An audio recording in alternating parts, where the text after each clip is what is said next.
takes place between 9 a.m. and 10 a.m. Events occur in real time.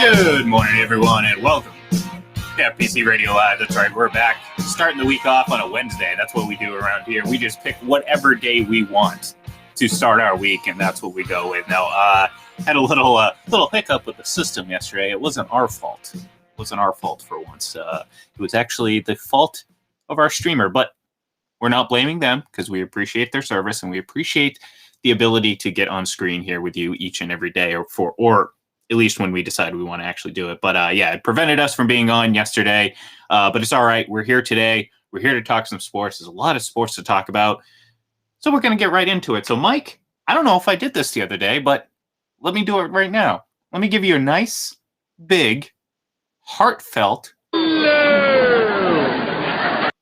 La, la, la. See, I missed that hello. You know, really, it is. It's such a warm welcome. Yeah, I appreciate it, buddy. You know that. Of course. No, look, obviously, yeah, I said it to you right before we got on the air, and we're going to get to the All-Star game in just a second because I'll have some comments on the game, I guess. But it's football season or almost football season when the quarterback lists and the quarterback takes come out, and I'm gonna rant on that a little bit later. You know what? I'm gonna save that rant, okay? Because I feel like I could risk taking the entire show ranting about that if I did it right now. So before we do that, obviously the MLB All-Star game was last night. I paid attention to it. I'll put it that way. I paid attention to it. I didn't necessarily watch it. I watched the first inning because, again, Ohtani is obviously he's fun to watch. He's right.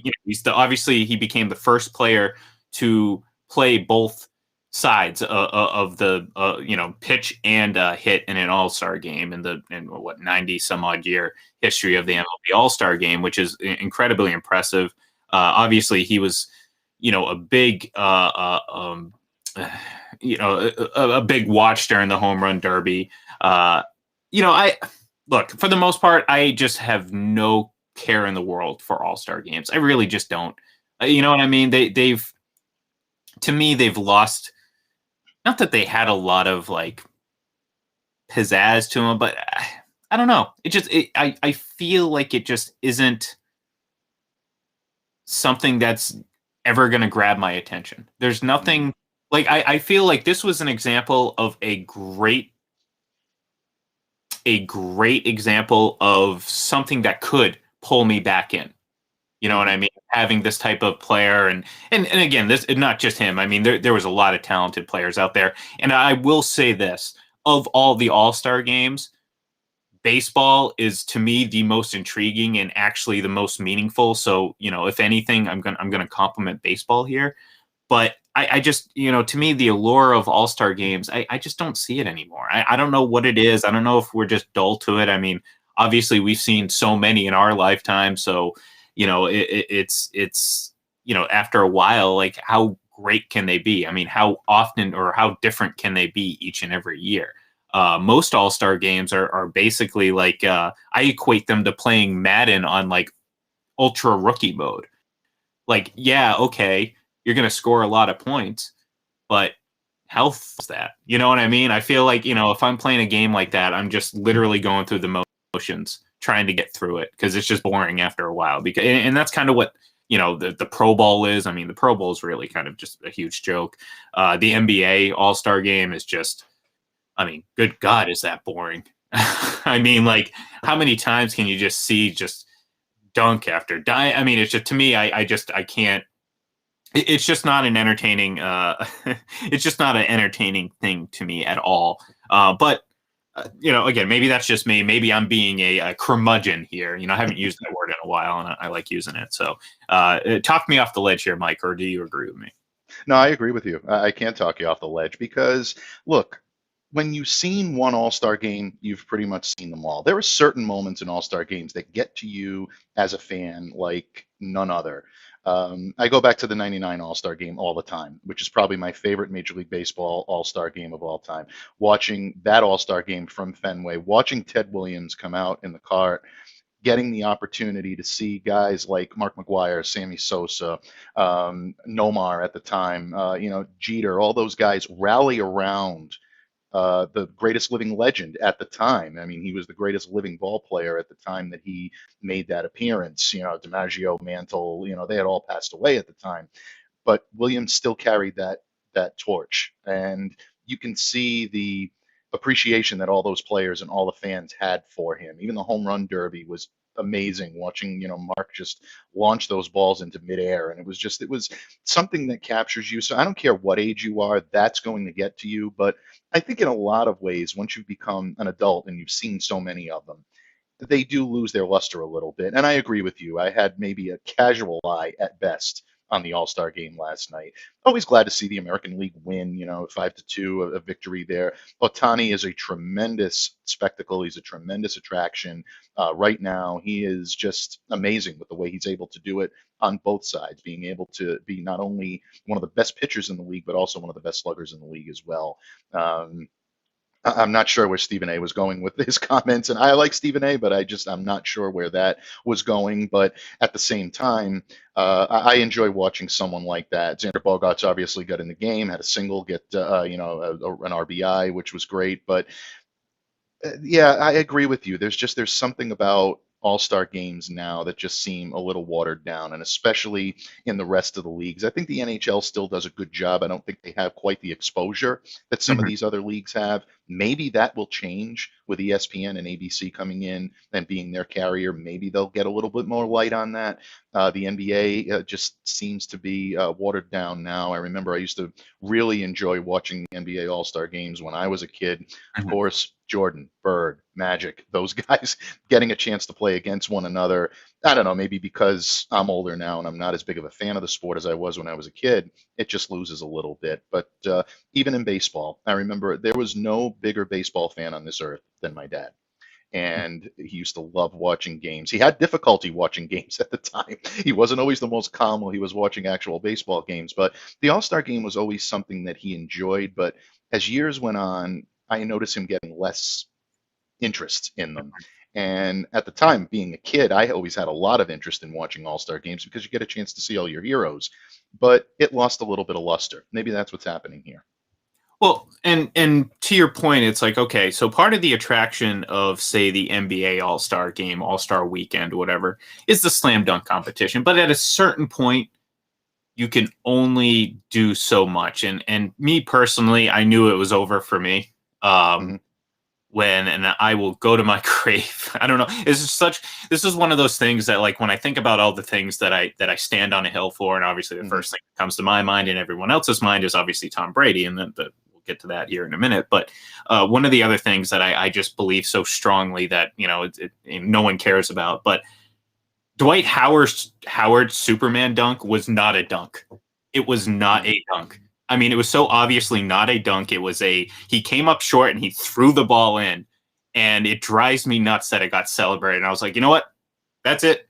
I don't care. I don't care anymore. Like, there's no more innovation. It's all like whatever. I don't know. So maybe that's a personal problem on my end.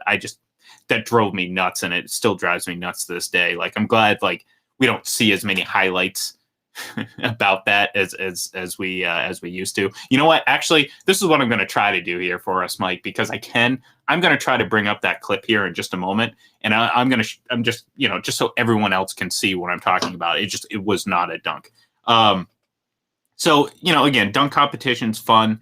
I do like the NHL skills competitions because I do think that there is a lot of variety in how you can showcase hockey players' individual skill. Like NBA, you can to some extent, but there's nothing really captivating about one-on-ones in the NBA. You can make one-on-ones in the NHL captivating. You can make shot, aiming captivating in the NHL with targets and different obstacles like that to really showcase the pure skill of some of these players. Now, the equivalent in the NBA would be the 3-point competition, which is great. I love that because, again, I think that just shows, to watch someone go on a run in the 3-point competition, I think is probably, in my opinion, the most exciting part about All-Star Weekend, because I think it's exhilarating, and I really do think it shows real, pure basketball skill and just ability to go in and just drill 3-pointer after 3-pointer and just show off the motion of shooting, how perfect I think of going back and watching Larry Bird. I mean, obviously being a Celtics fan and the legend that is Larry Bird, not only obviously in Boston, but in the NBA, and just how he would go out, not even take his warm-up starter jacket off, and just go out and drill 90% of his 3-point shots and just walk off the court and win. Yeah, and to me, that's the most exciting part about what remains in the NBA All-Star Weekend. But again, maybe people disagree. Well, I guess in a lot of ways, there's, some people that might, there's some people that will. Again, we're in agreement on this, but if you have an affinity for the All-Star game and you think that maybe we're lessening this, or we're, taking away from the spectacle of these events and what happens, especially the entire weekend and the events leading up to it. I know, being an NFL guy, it's the Pro Bowl is just, I mean, it's an also ran. It's almost a punchline rather than an actual, game. I mean, wasn't it a Madden game last year because of the pandemic? Yeah, I mean, exactly. So, I mean, it's one of those things, and believe me, I don't think anybody missed it. And that's the whole thing in a nutshell is, when do you really, look, when do you really look at that, from a different lens? So, yeah, I agree. But if there are people out there that do really enjoy these, I mean, we don't mean to, just dump all over them. Please, by all means, give some feedback on exactly what, what is it that you enjoy about the weekends? Maybe it's something that we're missing. And what do you think about? Okay, so I don't mind going to the home run derby here for a minute, since we didn't get a chance to talk about it yesterday. I don't mind necessarily the time, like the timer that they do now. Right. I prefer the out way of doing it, that format where you get 10 outs. And you just kind of go through. The players get that many outs, and you're not trying to hit as many in a 3-minute span, because I feel like it kind of takes away from it, because it's like you can't appreciate some of these home runs. Like, by the time the ball actually lands, they're already gearing up for their next swing. And it's like, at least when you have the outs, it's like, yeah, players can pick and choose when to swing and find the right pitches and actually really hone in and hit the ball well. Because, like, there's a few times, like even Ohtani, like towards the end of his round, he you get so tired that you're just swinging and swinging and swinging, and to me it takes away the quality. Like, it was exciting, don't get me wrong, it was exciting. I did enjoy it to some extent, but I really do prefer the out format, the 10 out format, go through the rounds that way. I think now it's just the more I think about it, like, I started this off saying I didn't mind it. The more I think about it, I'm like, you know what? No, I definitely prefer the out format of the home run derby. Absolutely. I'm in agreement with you again on this. And, we're agreeing this morning. I mean, big surprise. We share half the same brain anyway, bud. Yeah. But, you really want to take you back. And folks, I assure you, this is before my time, but the old Home Run Derby TV show. I don't know if you've ever seen reruns of this, the old black and white Home Run Derby TV show. They used to have a TV show years ago, Home Run Derby. Yeah. You can check it out on YouTube. I think there are some. And all the great sluggers of the day took part in this. Hank Aaron, Willie Mays, Mickey Mantle, Harmon Killebrew. These guys were regulars on this show. And they used to go through, and they had 3 outs per inning, and they would actually go per inning, almost like a game. And these guys would sit there, take cuts, hit home runs, and then whoever had the most at the end of, I believe it was 7 innings, and I think they went a full 9. Might be wrong on that, but they used to do that type of format. But the outs were always, were always the best way to get an opportunity to get a little bit of rest in between cuts, and it wasn't as rushed. And I think the time format now is almost making it like a 3-point contest in the NBA, and that's something that really isn't conducive to home run hitters, and that's why I worry about the long-term health. And you look at some of these guys that have had difficulties taking all of these cuts and then really tailing off a little bit in the second half of the season if they're on a pretty good home run tear just by participating in the Derby because of everything they need to go through. So I agree with you. I prefer the out format. I would like to see it come back. I think that's more traditional home run Derby, but we'll see. I mean, this is the wave of the future, and again, maybe we're just missing something. But I would prefer the return to the out format as well. Yeah, and again, maybe it is nostalgia, and I'll actually have to check that out because I don't think I've actually ever seen that. But yeah, our buddy Murph is someone that has seen those many times. It used to come on with This Week in Baseball. I'm trying to remember what station used to carry it when I was a kid. I think it might have been TV 38 or something up here in New England, but they used to play reruns of it, and every now and then I check that out. they carried everything. It was Bruins, Stooges. Slam Dunk. Absolutely. The Movie Loft. How great was the Movie Loft? Dana Hershey used to host the Movie Loft when I was a kid. Doubleheader on a Saturday. You couldn't get better than that. And this, again, you're fixing the little Foxier antennas, trying to get UPN or TV 38, UPN 38, whatever you want to call it. But yeah, it was a good time. But I do have that clip if you're interested, because I want people to see this and hopefully agree with me. Or maybe my memory is a little shaky these days. So.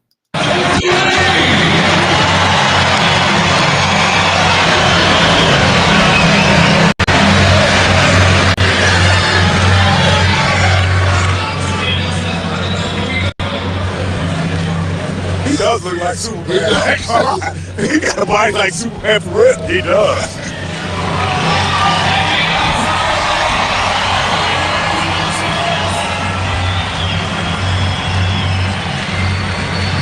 He's got the cape moving. He's got it flapping. Oh my gosh. You win, young fella. You win, Superman.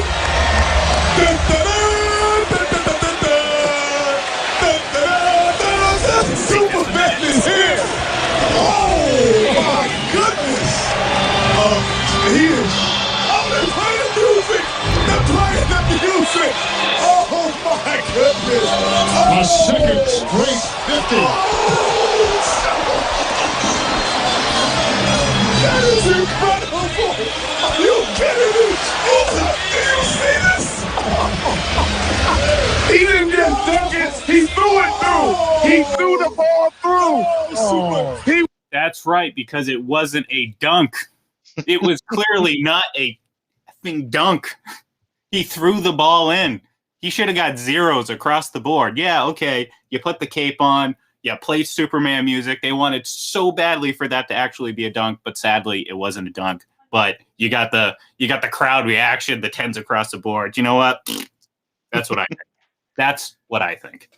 Yeah, I mean, can we call that a reverse finger roll? I mean, that's kind of what it was. Like, I mean, really, Iceman Gervin was great. He had the just right off the top of his fingertips. It was great. This kind of came off the back of the fingertips. So I don't know. I agree with you. It wasn't, but I mean, still an incredible physical display. And it was great to see the late great Kobe Bryant in that video. With his face lighting up and watching that. But all kidding aside, who was selling that? Was that Kenny Smith that was selling that? I think that's what it sounded like. That's what it sounded like. I mean, everyone was selling it, so I'm not going to blame it. I love the Jet, but that was. Well, I'll be honest. Maybe from their angle, watching it live, that first angle, it actually looks like a dunk. Because like I saw it, I was like, maybe I'm misremembering it again. And I'm like, no, there's no way I could have misremembered this so off, And as it turns out, I was right, because on that replay, you can clearly see. I mean, I'm not just talking about like a little gap. There's a significant gap between him and and whatever. Maybe someone who's a little bit more basketball savvy than I am will convince me otherwise. But so far, I don't see a path to that, Mike. You know how they talk, when it comes to how can this team get to the playoffs? Well, I don't see a path for them. Well, I don't see a path for anyone convincing me that was a dunk and not something whatever. So anyways, I guess rant over. We'll talk about this again in 10 years or if it ever comes up again, because, this is probably the only circumstance in which I would be able to actually bring this up and rant about it. So let's shift topics a little bit, Mike, and rant and rave about something else because, like I mentioned at the top of the show, it is football season. And Yes, with football season, you know how you know it's football season? You start getting quarterback lists and quarterback debates. And in the memories of what happened at the end of last season have completely been wiped away from a lot of people's minds because we're right back to the same old stupid narratives that get discussed to exhaustion every single year. And it's the same thing over and over again. It's all about Brady. Yeah. And Mahomes and Rodgers, obviously. But I'm saying, like, what I'm ranting about is these, again, the narratives that they're carried by a defense, the can't do this, can't do that. I mean, it's funny how many things Brady does that other quarterbacks people claim can do, but actually don't do. It's wild. The list grows each and every day. And, I've seen a few of these either lists. Some people are putting actual lists together. Other people are putting tiers together. If you don't have Tom at the top or number two, and again, I'm trying to be as open to discussion as possible. So I will welcome a discussion for someone putting him at 2. But if you don't have him in one of those top 2 spots, then I'm sorry, you're just, I don't have an appropriate word for this show to describe what you are, but it is what it is. Like, for example, I saw someone put out tier 1, tier 2, whatever, which is good. I mean, and again, that kind of, that lessens the scorn you usually get because there's no definitive ranking. They're just grouped together, which is fine. And sometimes that can be a little bit more accurate of a description. But when you put a list like that together and you have tier 1 with Aaron Rodgers and Patrick Mahomes, and it does not have Tom Brady in it, then your opinion is invalid. I mean, that to me, like, look, I get it. Not everyone's going to agree with me that Tom Brady is still the best quarterback in the league. I'll sit there and say you're wrong, and I'll believe my how I feel. I very strongly believe what I feel, or feel what I believe. I don't know. I'm getting that Patrick Mahomes thing where I'm just flip flopping words and phrases, and it doesn't make any sense. Anyways, there's no logical way that you can say that at the very least, Tom Brady is not that tier 1 quarterback. If you say otherwise, then it's on a whim and a prayer that he actually falls off this year. And at that point, how long have you been doing it? Yeah. He's going to be 44. We've been doing this since he was 38 years old. Exactly. You know what I mean? So it's look, I don't lose sleep over this. As much as people think that maybe this consumes my life, in a way it kind of does because it is my job. So, in a way it does take up a larger portion of my life than it would be had I not chosen this profession. But the bigger picture here is I'm a student of history, Mike. I know you are too. You love history. And no one cares about it anymore. And it's not like, I don't expect everyone every single year to ceremoniously celebrate everything that's ever happened in the history of the NFL. No, I'm not. That's not what I'm talking about. What I'm talking about is just simple recognition of what has happened in this league, not just 40 years ago, just 20 years ago, 10 years ago. I mean, people have just lost all concept of what has happened in this league to the point where they just blatantly ignore either trends or things that actually occurred. So, for example, and people think, you pile on Patrick Mahomes. Okay, fair enough. I do. I kind of do. All right, it is what it is. I accept that, but for good reason. I see all the time, and I know we've talked about this because this came up last year, and I remember it's spouting off a lot of these same things. Greatest start ever. Greatest start ever. Okay. It's all over social media right now. Yeah, it's all over social media right now. But again, this isn't me just being a sourpuss, or me being, again, I'm going to use this for the second time today, a curmudgeon. This is me just pointing out that this is objectively wrong. And this isn't even a Tom Brady thing. I'm not even going to bring Tom Brady into this yet. Soon I will. But Kurt Warner, first 3 years in the league, did everything Patrick Mahomes did. Except he won 2 MVPs, and Patrick Mahomes didn't. And people want to point to, 50 touchdowns, 5,000 yards. Well, guess what? In 1999, when you throw whatever it was, 43 touchdowns, pretty damn impressive. And when you look at it, Kurt Warner's passer rating, and I hate the use of the word passer rating, but again, this has been used as a pro Mahomes thing, because he did have I think it was 113.4 in 2018, which that wasn't even the league high, but let's forget about that for a minute. In 1999, Kurt Warner's 109 passer, or 104, whatever it was 30 points, or no, it was 109, because it was 30 points above the league average at the time, which was 78. That's absurd. And that speaks to the discrepancy between 1999 and 2018, which the league average passer rating was 95.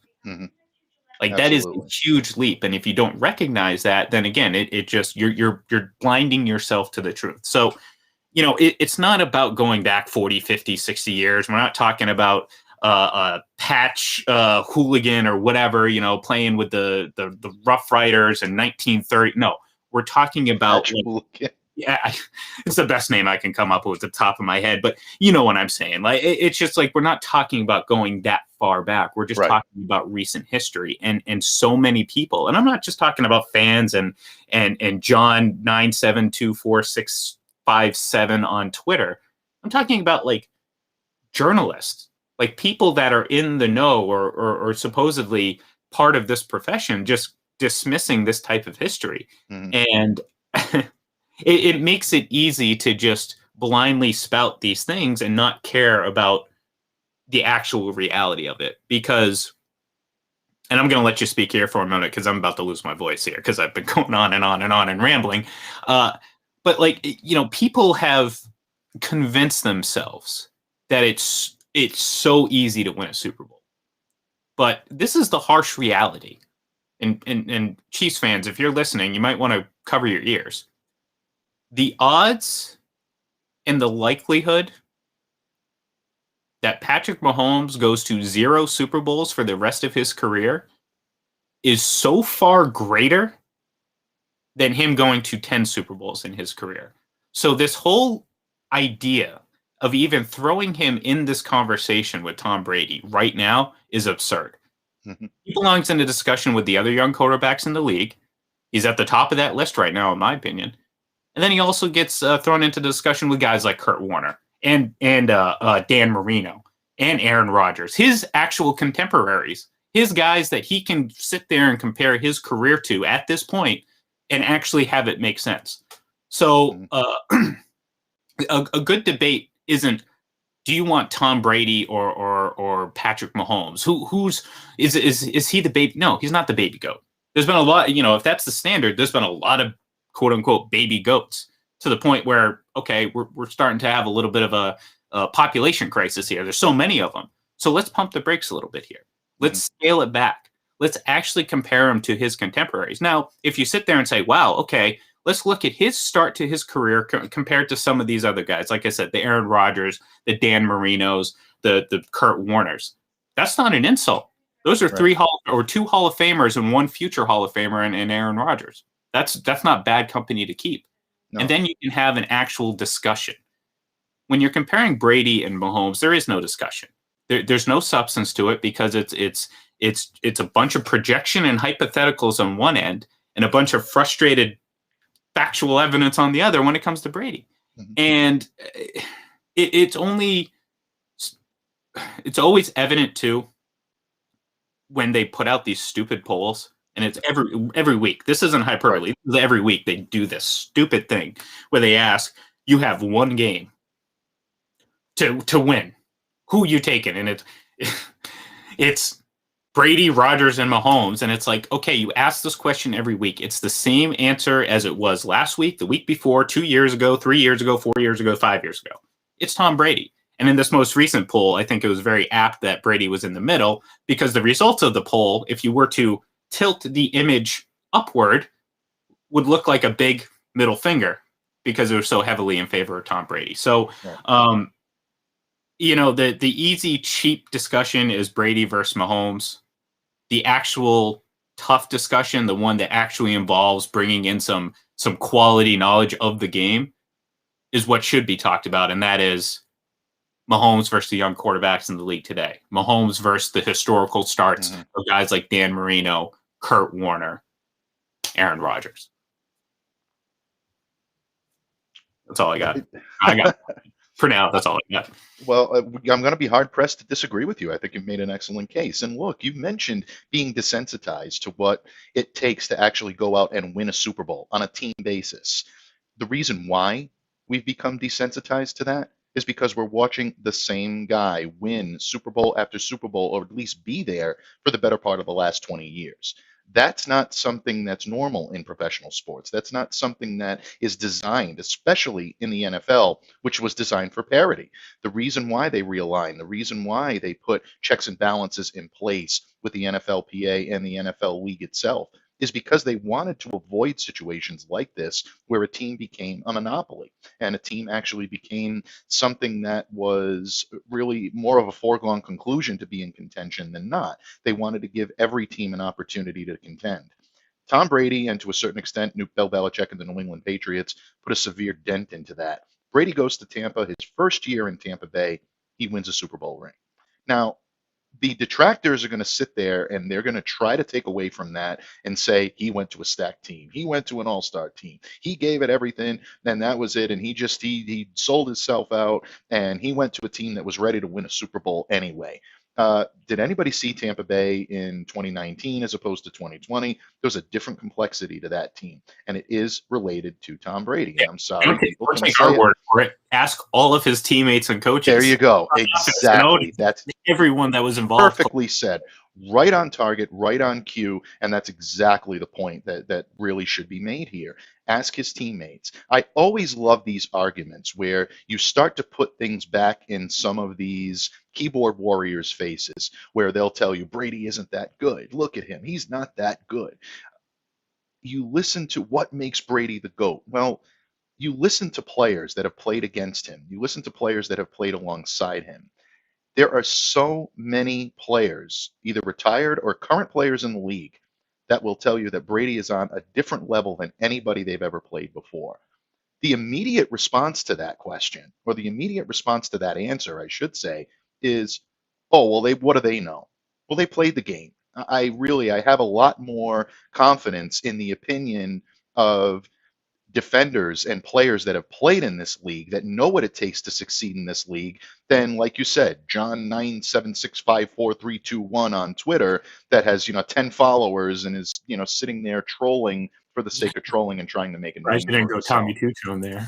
Yeah, exactly. So you know what? Bottom line, that is where, to me, that's where I put the stock into opinions when it comes to players that have played in this league. Now, you have some, Chris Sims, where, you just, for some reason, they just have a vendetta. They have there really has to have been something that happened. Oh, yeah. There is a giant hair across that guy's ass for some reason. I have no idea what it is.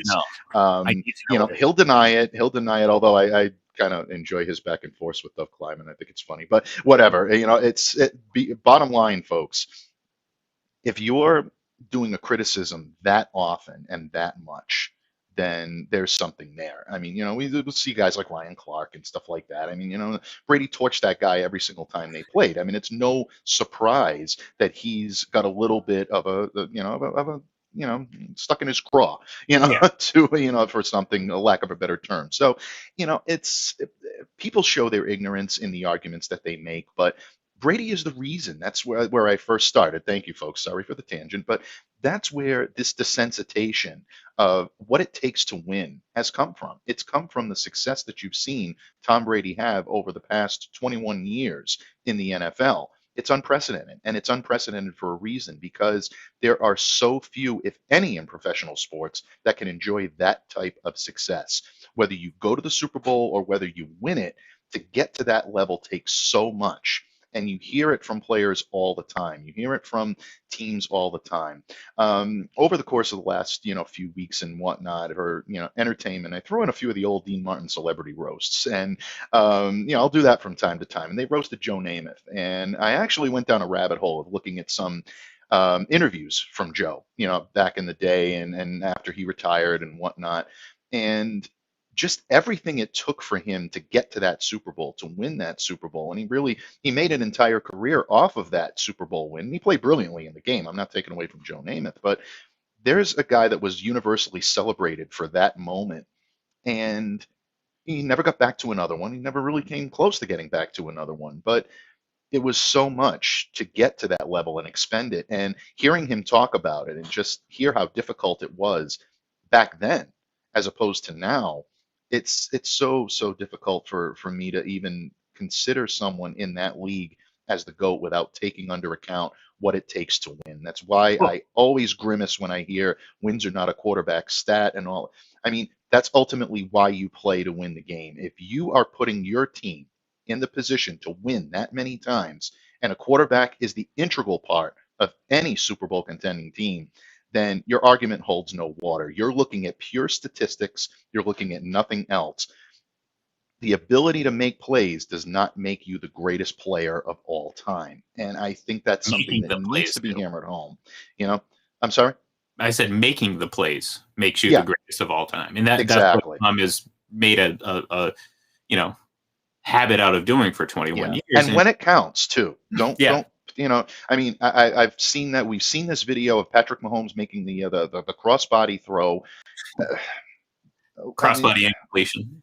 Yeah, well, exactly. We're not even going to get into the point that was an incompletion. I mean, just the ability to be able to do that doesn't make you the greatest of all time. It makes you a tremendous athlete, and no one is denying that about Patrick. And at the end of the day, maybe he will have the greatest career in the history of the NFL. No one's saying it can't happen, but it hasn't happened yet. And because of that, putting him in that echelon is a very, very slippery slope. And it's inappropriate, really, to do that, because again, another part of the making it seem easier than it is people just assume that, every quarterback's. I had this discussion with someone recently. Every quarterback's going to play longer now. Well, no, just because Tom Brady has done it and done it at a high level doesn't mean every other quarterback is now going to do it. Like, right. I don't think people realize how ridiculous it is that he's playing at the level that he's playing at 43 going on 44. I think people just have, all right, whatever. But no, it's it's lost on people how ridiculous that is. I mean, there's no other way I can put it. It's just absolutely it's absurd that he's doing that. So you're absolutely right. I'm quoting my family members a lot this morning, but my grandfather was a carpenter for a number of years. Mm-hmm. My grandfather was brilliant. He could build anything. He could build it with a blueprint or without a blueprint. And there were some times where he'd build stuff without a sketch. It would be all off the top of his head. And I'd wonder how he could do that. And I'd ask him, and I'd say, I used to call him Papa. And I'd say, Papa, how do you do that? How can you just, look at something, sketch it out in your head and be able to do it? And he says, you can have the blueprint. You can have the greatest blueprint in the world. But without the right builder, that blueprint's going to be worthless. In order to follow the Brady example, you need to be Tom Brady. You need to be in that mode. And I don't think there's anybody else that's ever going to equal that. I think we're watching a once-in-a-lifetime athlete, a once-in-a-lifetime competitor, and a once-in-a-lifetime student of the game that just is in the perfect place at the perfect time for his career, for his success. In that regard, we're seeing something that I don't think is ever going to be equaled again. And I know it's the media-driven narrative to want to sell the next big thing. We've talked about that several times. That's where this comes from. And fans are the same way. They want to believe that their guy is going to be the next, or it's going to be better than the next. Eventually, there will come someone that challenges that type of dominance. But you can make the argument. Look at all the baseball players that have come and gone, whether it be DiMaggio, whether it be Mantle, whether it be Williams, up through guys like Griffey and Bonds, and now you're looking at guys like Mike Trout, and people that have had that greatest of all time type label. Has there ever been anybody that really has ever come close to what Babe Ruth accomplished? And you can talk about eras all you want to, but if you are that dominant in your era, that should not be held against you. They call leagues Babe Ruth leagues in baseball for a reason. That's never going to go away because he's the gold standard. And I think when you look back on NFL football, as much as we talk about guys like Jerry Rice and things of that nature being the greatest of all time, Tom Brady is going to be the gold standard. And just because it didn't happen years and years ago doesn't mean that we're not witnessing something that is truly unique in the NFL that will never be equaled again. One of the cliches I hate the most, because I think it's so false that it's sickening. Defense wins championships. No, they don't. Offense does. It's nice to have a good defense. Absolutely. I'm not saying not. But this is an offensive league driven by the quarterback. It has been for a while, and it's only getting more so as the rules continue to be relaxed for the offense. And if you try to convince yourself otherwise, then you're living in 1970. Because this game has been an offensive game, or trending very offensively, for quite some time. And for example, I'm going to go back to my examples here. When passer rating was first introduced in I think it was 1967 or 68 that the formula was put together. It took 68, 78, 88, 98, 30 years. 30 years for it to average 10 points higher at 78. In 2/3 of that time, it's gone up 15 points, or a third. You know what I'm saying? In 20 years, it's gone up 15 points. So obviously, the game has always trended up to favor offense, and it's only quickening that pace now in the last 10, 15 years, and we can see that happening. And so, like, again, the idea that defense wins championships. Well, if defense won championships, the Steelers would have won like 8 Super Bowls between 2000 and 2010. Because you know what? Each and every year, they had the number 1 or number 2 points per game defense, or the number 1 and both the 1 or 2 yards per game defense. I'm telling you, go look at their defensive quote unquote stats. And I'm going to get to stats real quick in just a minute before we have to wrap up, because I want to kind of frame my philosophy on how I view statistics. Because again, I think people weigh far too heavily on stats these days. But defense doesn't win championships. You need in most cases, because here's the thing. People are going to sit there and say, oh, what about Trent Dilfer? Okay. Do you understand what trends mean and what trends are? Okay. Trent Dilfer is not a trend. It's an anomaly. So essentially, you can win here you go, Mike. I'll throw him a bone here. You can win a Super Bowl with mostly an elite defense, as long as that elite defense is one of the 1, 2, 3, or 4 greatest defenses of all time. Not just that season, of all time. So there you go. You get one of those, you can win with any quarterback. Other than that, you need elite quarterback play and elite offense to win a Super Bowl. And that's just it. Defense winning championships, that's an old, tired cliche that makes no sense.